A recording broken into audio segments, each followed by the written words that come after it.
بیچارہ بالکل اینڈ ہوا 80 سال کا ہوگا، اس سے دھمال نہیں ڈالی جا سکتی، تو 2 آدمی ادھر سے اس کے نیچے ہاتھ دیتے ہیں، 2 ادھر سے اس کے نیچے ہاتھ دیتے ہیں، اس کو بڈھے کو زبردستی نچاتے ہیں، اور وہ بیٹھ سے کہتا دھمال ڈالو، مولویوں مسجدوں سے نکلو دھمال ڈالو، سنی ہو تو دھمال ڈالو، شیعہ ہو تو دھمال ڈالو، وہابی ہو تو دھمال ڈالو، اور جو دھمال نہیں ڈالے گا اس کی نجات نہیں ہوگی۔ کہتا میں قسم کھا کر کہتا ہوں، جو دھمال نہیں ڈالے گا اللہ کی قسم قیامت کے دن نہیں بخشا جائے گا۔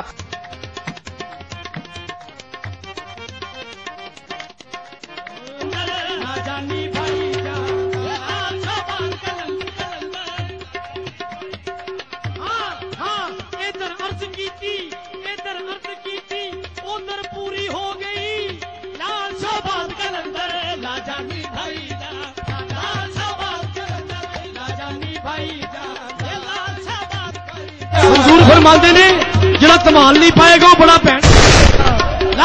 سرکار فرماندے نے پاویں کوئی شیعہ ہے، پاویں کوئی سنی ہے، پاویں کوئی وہابی ہے، جڑا کوئی دھمال نہیں پا رہا وہ علی پاک دا منکر ہے۔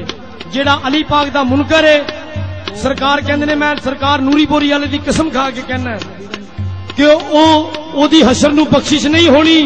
لال صاحب کہندے نے پاویں کوئی وہابی ہے، وہ سرکار دی دھمال نہیں پائے گا وہ علی پاک دا منکر ہے، تے جڑا علی پاک دا منکر ہے او دی میں بہن۔ اللہ کا واسطہ دے کر پوچھتا ہوں، اے اہل ایمان، اس ظالم کے اس کفریہ جملے پہ غور کرو، جو دھمال نہیں ڈالے گا قیامت کے دن نہیں بخشا جائے گا۔ اللہ کے گھر میں کھڑے ہو کر پوچھتا ہوں، کیا ابو بکر نے دھمال ڈالی؟ کیا عمر، عثمان و علی، طلحہ و زبیر، حسن و حسین انہوں نے دھمال ڈالی؟ عورتیں بھی دھمال ڈال رہی ہیں، مرد بھی دھمال ڈال رہے ہیں، اور یہ بڈھا کرسی پہ بیٹھ کے ناچ رہا ہے، اور جو دھمال نہیں ڈالتا ان کو ماں کی گالیاں دیتا ہے، بہن کی گالیاں دیتا ہے، گنتی گالیاں دیتا ہے۔ جو دھمال نہیں ڈالے گا اس کی ماں کو یوں، اس کی بہن کو یوں۔ یہ کون سا دین ہے؟ یہ تو نے دین اسلام کے چہرے کو مسخ کر دیا۔ دین اسلام وہ اللہ کے رسول صلی اللہ علیہ وسلم کا دیا ہوا وہ پیارا دین، آج اس کی صورت کو تم نے بدل دیا۔ آئیے ہم بتاتے ہیں، یہ دھمال، یہ ساز، یہ گانے، یہ ڈھول، یہ طبلے، یہ چمٹے، یہ سرنگیے، یہ دین محمد میں نہیں، یہود و نصارہ اور حنود کے مذہب میں ہے۔ کفار مکہ تالیاں بجاتے اور سیٹیاں مارتے۔ یہود کے تجدد پسند طبقے نے عبادت میں موسیقی کا خاص طور پہ اہتمام کیا اور نماز کے لیے نغمے وضع کیے تاکہ یہ عبادت لوگوں کے دلوں میں اتر جائے۔ عیسائیوں کی دعاؤں کے سارے صیغے ترانوں اور گانوں کی شکل میں ہیں، اور ان کی ہر دعا کی ایک لے اور آہنگ جدا اور مقرر ہے۔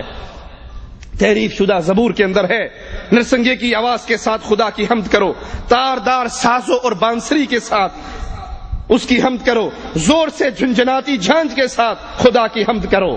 یہ عیسائیوں کا مذہب ہے۔ اسی لیے ڈاکٹر طاہر القادری اپنے منہاج القرآن ادارے کے اندر عیسائی پادریوں کو بلاتا ہے کرسمس ڈے پر، اور وہ عیسائی پادری ڈھول، سرنگی، چمٹوں کے ساتھ آتے ہیں، ساز تاروں کے ساتھ آتے ہیں، اور اس ادارے کے اندر بیٹھ کر جب ان کی عبادت کا وقت آتا ہے وہ گیت گاتے ہیں کرسمس مناؤ کا، تو وہ اسی ڈھول اور باجے کے اوپر گاتے ہیں۔ یہ مذہب نصارہ کا مذہب ہے، یہ مذہب ہندوز کا مذہب ہے، یہ مذہب یہودیوں کا ہے، یہ کفار مکہ کا ہے، اہل ایمان کا یہ مذہب نہیں ہے۔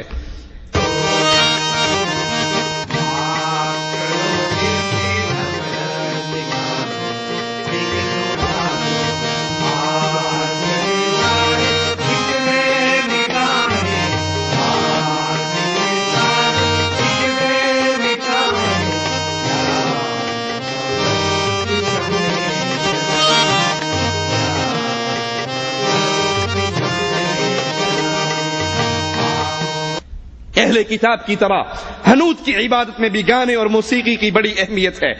قوالی کے قائلین حقیقت میں انہی مشرکین سے متاثر ہو کر ان کی اندھی تقلید کر رہے ہیں۔ موسیقی اور گانے ہندو مذہب کے خمیر میں شامل ہیں۔ اس نے